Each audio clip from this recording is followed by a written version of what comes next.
নমস্কার বন্ধুরা, আজকে তোমাদের নিয়ে চললাম আমার একটা পুরো দিনের সংসারের ব্লগ। সকালবেলা থেকে চা খাওয়া থেকে মানে জামা কাপড় কাচা থেকে চা খাওয়া থেকে শুরু করে পুরো দিনটা কী করলাম না করলাম তোমাদের সঙ্গে পুরোটা শেয়ার করব। তোমরা সঙ্গে থাকো, দেখতে থাকো, আশা করছি তোমাদের ভালো লাগবে। একটা বাড়ির গৃহবধূর যে কত কাজ থাকতে পারে সেই কাজের সবটুকু আমি তুলে ধরবো তোমাদেরকে। আজকে হলো শনিবার, আর শনিবারের সকালবেলায় সকালেই এসেছি কাচাকুচি করতে, কারণ অন্যদিন তো মেয়ের কলেজ থাকে। কলেজে থাকলে তখন আমার নিচে গিয়ে ভাত টিফিন বানাতে গিয়ে আমার হয় না। আজকে যেহেতু শনিবার ছুটি আছে তাই চলে এলাম সকালবেলায় কাচাকুচি করতে। আর বাপের বাড়ি গিয়েছিলাম, বাপের বাড়িতে পয়লা বৈশাখের দিন ফিরেছি। ব্যাগের মধ্যে এক ভর্তি জামা কাপড় ছিল, সেই সব মানে বেশিরভাগটাই মেয়ের। সেই সব জামা কাপড়গুলো জাস্ট সার্ফ দিয়ে কাচলাম, এগুলো গরম জল করিনি, জাস্ট সার্ফ দিয়ে কেচে এখন মেলে দিচ্ছি সব কিছু।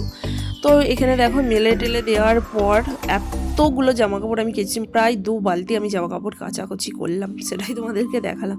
নিচেই এলাম, এসে দেখছি ফ্রুত করে কারেন্ট চলে গেছে। দেখো সকালবেলায় এসেছি কাচাকুচি করতে, তারপরে তোমার কাচাকুচিগুলো এতগুলো করতে করতে 8টা বেজে গেছে জানো তো। এসে দেখছি বড়মশাই মাছ কিনে বসে আছে। তো মাছটা দেখো বেছেই নেয়নি গো, আমার এই জন্য বিরক্ত লাগে জানো তো, কারণ মাছ বেছে না নিলে মাছওয়ালাদের কাছ থেকে এই যে আমাকে আবার ওপরে যেতে হবে মাছ বাজার, নিচেই তো একটু জায়গা নেই মাছ বাজার। আর মাছ বাজার যেটুকু যদি বাঁচি চারিদিকে আঁশ ছিটকাবে, যেটা সেটা আমাকে আরও বেশি পরিষ্কার পরিচ্ছন্ন করে করতে হবে মাছ বাছার পর। তো কি করব, আমি আবার চলে এলাম ছাদে, যেহেতু কারেন্টও নেই। ঝাঁটপাট দিয়ে নিলাম দোকান ঘরটা, রান্নাঘরটা ঝাঁটপাট দিয়ে নেওয়ার পর ভাবলাম যে কারেন্টটা যখন আসেনি চলো মাছটা আমি তাহলে বেছেই নিয়ে আসি। আর এই কলটা দিয়ে একদম জল বেরোবে, যখন ট্যাঙ্ক ভর্তি থাকবে তবু একটু বেশি জল বেরোবে, আর হাফ হয়ে গেলে আর একটু জল বেরোবে। তার জন্য জামা কাপড় কাচতে আমার এতটা পরিমাণ দেরি হবে। কবে যে ভগবান একটা ওয়াশিং মেশিন দেবে, আর ওয়াশিং মেশিন কিনেই বা কী করবো, জায়গাই তো নেই রাখার। এটাই হচ্ছে বড় কষ্টের কথা, যে একটা ওয়াশিং মেশিন কিনে যে রাখবো সেটা রাখারও আমার জায়গা পর্যন্ত নেই। তাই জানি আমাকে ভগবান যা দিয়েছে যতটুকু দিচ্ছে আর ততটুকু নিয়ে আমাকে সন্তুষ্ট থাকতে হবে, এটা ভেবেই আমাকে জীবনযাপন করতে হবে। ভগবানের কাছে কোনোদিনই চাইবো না যে আমায় এটা দাও ওটা দাও, যা দিয়েছে আমাকে অনেক দিয়েছে, এই নিয়ে আমি সন্তুষ্ট আছি বন্ধুরা। হ্যাঁ, তবে মানুষের শখ হয়, মাঝে মাঝে কষ্ট হয় না যে বলবো না, তবু নিজের মনকে নিজে মানিয়ে নিই যে থাক, আমাকে তো এইভাবেই জীবনযাপন করতে যখন হবে তো আমাকে এইভাবেই আমি কাটাই। তো তারপরে এসে দেখলে চা খেলাম। চাটা খাওয়ার কারণ হচ্ছে জানো তো, এই গরমে ঠান্ডা ঠান্ডা জল খাওয়া হচ্ছে, মানে মিশিয়ে জল খাওয়া হচ্ছে, ফ্রিজে ঠান্ডা কিছু খাওয়া হচ্ছে, তারপর হচ্ছে পুরো ঘেমে যাচ্ছি, এর জন্য না গলায় ব্যথা হচ্ছে, তার জন্য না চাটা খাই। রান্না করতে করতে বড়মশাইকে দিয়েছি কাজ, টেবিল পাখাটা এবার তো দরকার, টেবিল পাখাটা বড়মশাইকে দিয়েছি পরিষ্কার করতে, কারণ কি ভাগ্যিস আমার বড়মশাই পরিষ্কার করতে লেগেছে, কারণ মানে কি বলবো একটা কাজ করে দেয় না জানো তো। তো যাই হোক, আজকে দিনটা কথা শুনেছে বড়মশাই। আর এখানে ঝিঙে দিয়ে আলু দিয়ে মাছের পাতলা ঝোল করলাম এই গরমেতে। তোমরাই বলো এই রকম মাছের ঝোল খাওয়া উপকার না উপকার নয়, তোমরা একটু কমেন্টস করে জানিও তো। আর বাপের বাড়ি থেকে কুমড়োর ডাঁটা নিয়ে এসেছিলাম, সেই কুমড়োর ডাঁটা চচ্চড়ি করলাম। আর মাছ থেকে ডিম বেরিয়েছিল অল্প একটু আধটু, তো ওটা বেসন দিয়ে কাঁচা লঙ্কা পেঁয়াজ দিয়ে ভাজা করলাম। আবার করেছি মাছের ঝাল, কারণ মেয়ে মাছের ঝোল খাবে না, এই নিয়ে তো আমার সঙ্গে তুমুল এই যে মাছের ঝোলটা বানিয়েছি, কেন মাছের ঝোল বানিয়েছি, ওর মাছ দিয়ে আলু দিয়ে ফালা ফালা করে ঝাল কেন করিনি, আমি যা করেছি এটা খাওয়া যাবে না, এটা খাওয়ার উপযুক্ত নয়। আমার বাড়িতে খাওয়া, আমার বড়মশাই তো মানে বলবার কথা নয়, ওকে যা দেবে তাই দিয়েই খেলে, কিন্তু আমার মেয়েটা এখন এমন হয়েছে মানে এটা খাবো না ওটা খাবো না, মাছের ঝোল খাবো না, খুব বায়না করে। যাক, কতদিন আর করবে, যখন শ্বশুরবাড়ি যাবে, যখন নিজে রান্না করে খাবে তখন সেই জিনিসটা বুঝবে, এখন ওরা বুঝবে না, ওই বয়সে আমিও ছিলাম তাই ব্যাপারটা আমি বুঝি। তারপরে এই যে দেখো বাসন মেজে নিলাম, বাসন রান্নার পর বাসন মাজা, গ্যাস মোছা তো করতে হবে, কারণ মাছ রান্না করেছি, মাছ রান্না করার পর গ্যাস তো অপরিষ্কার হয়ে থাকে, যেহেতু মানে কি বলতো এসেটি মানে একটা মানুষ আসুক লোকজন আসুক, এসেটি আগে রান্নাঘর দিয়ে আমার ওপরের ঘরে যেতে হবে, তো যদি অপরিষ্কার থাকে কেমন একটা লাগে না বলো। হ্যাঁ, আমি বাপের বাড়ি যাওয়ার আগে রান্নাঘর পুরো পরিষ্কার করেছিলাম জানো তো বন্ধুরা। তো তার সত্ত্বেও এই দেখো বাপের বাড়ি গিয়েছি হচ্ছে। তারপরে ধরো এইগুলো না একটু মাঝে মাঝে না ঝাড়া পোছা করলে ধুলো পড়ে, তো সেই ধুলোগুলোকে একটু ঝাড়া পোছা করে নিলাম। মানে এর মধ্যে হাঁড়ি, এটা ওটা, খাবারের জিনিস, মানে বেশিরভাগ কৌটো কারোটা এগুলোই রয়েছে, কারণ টিফিন বক্স এটা ওটা আমার এগুলোই রয়েছে। তো এই দেখো এগুলোকে একটু পরিষ্কার করে নিলাম। এবার পরিষ্কার করে নেওয়ার পরে এগুলোকে গুছিয়ে রেখে দেবো, কত সুন্দর লাগছে দেখো। তারপরে ঘর পরিপাটি করে গুছিয়ে ফেলেছি, বাসন মাজা কমপ্লিট, গ্যাস মোছাও কমপ্লিট। আর তো কমপ্লিট হলে কি করবো, এখন আমাকে এগুলো জামা কাপড় নিয়ে মানে আজকে আমি সারা দিন ধরে শুধু কাঁচা ছাদ থেকে, তার মধ্যে কিন্তু বিশাল গরম বন্ধুরা, গরম আমার তো জামা কাপড়টা একটু ভাঁজ করে দিস, গরম নিজেরা সুন্দর করে পরিপাটি করে, গরমটা কেমন পড়েছে, প্রচন্ড গরম। আর এই গরমে জানো তো এত কাজ করলে এই জামাটা আমাকে আমার কিছু কষ্ট হয় না, কিন্তু আমার ওই যে ভাঁজ করে দিস, শান্তরা মাকে দিয়ে আসবো, বসে আমার প্রচন্ড পরিমাণ শরীর খারাপ হয়। এখন এসেছি আর ঘরে তো অনেক জামা কাপড় ছিল, মেয়েকে বলেছিলাম ভাঁজ করে দিবি, সকালে যেগুলো কাচাকুচি করেছি সব শুকিয়ে গেছে, এই যে দেখতে পাচ্ছ এগুলো তুলে নিয়ে এসেছি, মেয়েকে বলছি এগুলোকে ভাঁজ করে দিবি। তারপর লেহেঙ্গা আছে, জামা কাপড় কেনা হয়েছে, ওগুলোকে সেলাই করতে দিতে হবে। কবে যে যাবো আমি ভেবেই পাচ্ছি না, জানো তো। অক্ষয় তৃতীয়াটা না মিটলে আমার মানে কোনো কাজের হাতা মোড়া ভেবে পাচ্ছি না। তারপরে এই যে ঘর মুছে নিলাম, ঘরটার মোছার পর বারান্দায় তো মানে পথ ঘোরানোর আমার জায়গা নেই, দেখতেই পাচ্ছ সরু মতন বারান্দাটাও একটু মুছে নিলাম। ঘরের সাথেই এটা বারান্দা, বুঝতে পারছো তো তাহলে তোমাদের বারান্দা কেমন হয় আর আমার বারান্দাটা দেখো। যাই হোক শাড়িটা চেঞ্জ করে নিলাম, ওই শাড়িটাও আমি কাচবো, গরমে ঘেমে গেছি, তার জন্য ওটাকেও আমি একটু কেচে দেবো সার্ফ দিয়ে। তারপরে এই যে দেখো এতগুলো আবার জামা কাপড় কাচাকুচি করেছি। আর ওই চাদরটা আমার বড় মশাই যতদিন না ঠান্ডা থেকে গরম অতিরিক্ত গরম পড়ছে ততদিন ও চাদর ছাড়ে না, তার জন্য চাদরটা পড়েছিল। তো ভাবলাম যে না কেচে দিই, এইরকম একটা নোংরা জিনিস পড়ে থাকবে তো থেকে কেচে পরিষ্কার করে রেখে দেবো। তো এই যে এতগুলো জামা কাপড় আবার কেচে মিলছি, আর এখন কাচতে কাচতে আমার বেজে গেছে বেলা 3টে বাজে। এখন আমি এই জামা কাপড় মেলছি, তাহলে বুঝতে পারছো তো এই গরমের মধ্যে হাফ সিদ্ধ আমি হয়ে গেছি।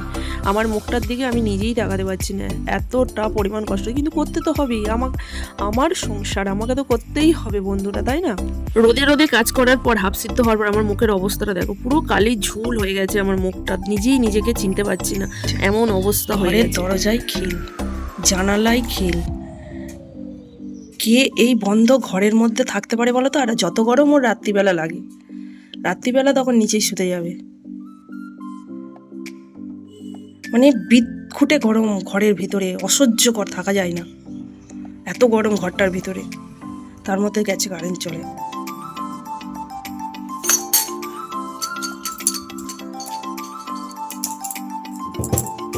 জানালা বন্ধ, দরজায় খিল।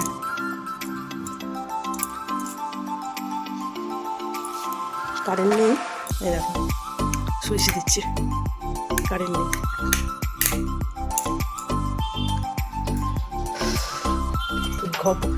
এই আবদ্ধ ঘরের মধ্যে ওর এত গরম লাগে না এক ফোঁটা, যত গরম রাত্রিবেলা লাগে।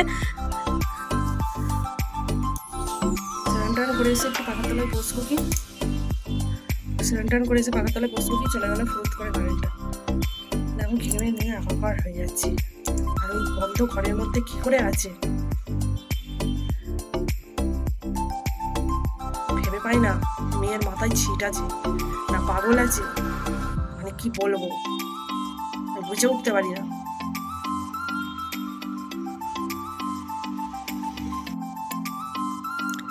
গাইস বেরিয়েছে, এখন দরজাটা খুলে বেরোলো গাইস, এখন বেরোলো। মানে কি অসহ্যকর গরম ঘরটার মধ্যে, যে আসবে সেই একমাত্র বুঝতে পারবে।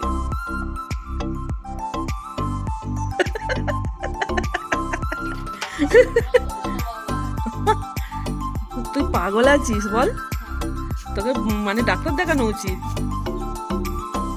আমি গাইস ক্লান্ত, সারাদিন কাজকর্ম করে এখন কটা বাজে, এখন বাজে 4:08। সারাদিন দুপুর আজকে আমি শুইনি গো, কাজ করে ক্লান্ত। আর ও বদ্ধ ঘরের মধ্যে কিভাবে থাকে যেন মনে হচ্ছে কি মুখটা দেখে কি মনে হচ্ছে যে কারোর জন্য ওর মন খারাপ।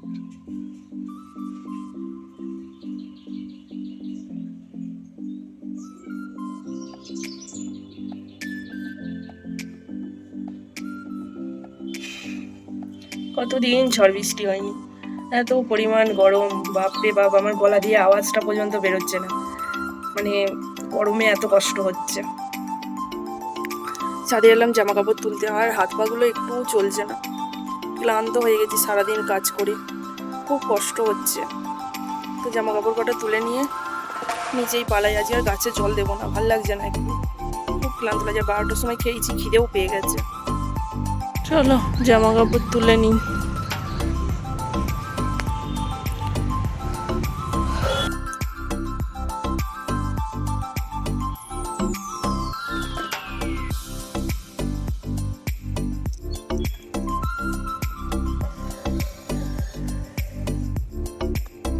রান্না বান্না সারার পর 12টার সময় একবারে রান্না হয়ে গেছে, তখনই আমি ভাত খেয়ে নিয়েছিলাম।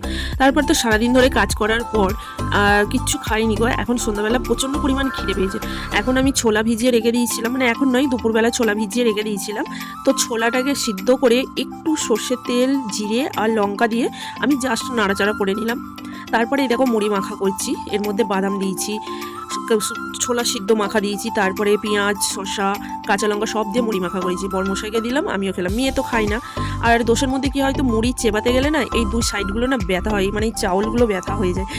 সেটাই তোমাদেরকে বলছি, মুড়ি খেতে ভালো লাগে কিন্তু প্রচণ্ড পরিমাণ মুখে ব্যথা হয়।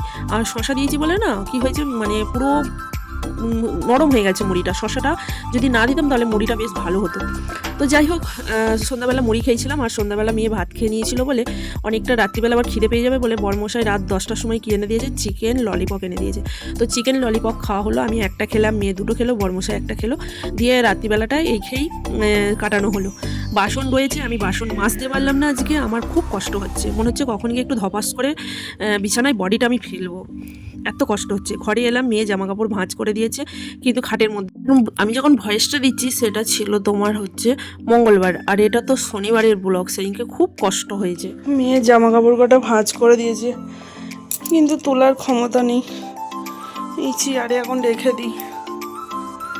তো সেদিন আমি এই ভয়েসটা দিয়েছিলাম, কতটা পরিমাণ কষ্ট হচ্ছে সেটা তোমরা দেখেই বুঝতে পারছো। তো যাই হোক, কষ্ট হলেও কাজ করতে হবে, নিজের কাজ নিজেকেই করতে হবে। তো চলো আজকের মতন ভিডিও এখানেই শেষ করলাম, ব্লগটা শেষ করলাম। কেমন লাগলো তোমাদের সারাদিনের ব্লগ অবশ্যই কিন্তু কমেন্টস করে জানিও।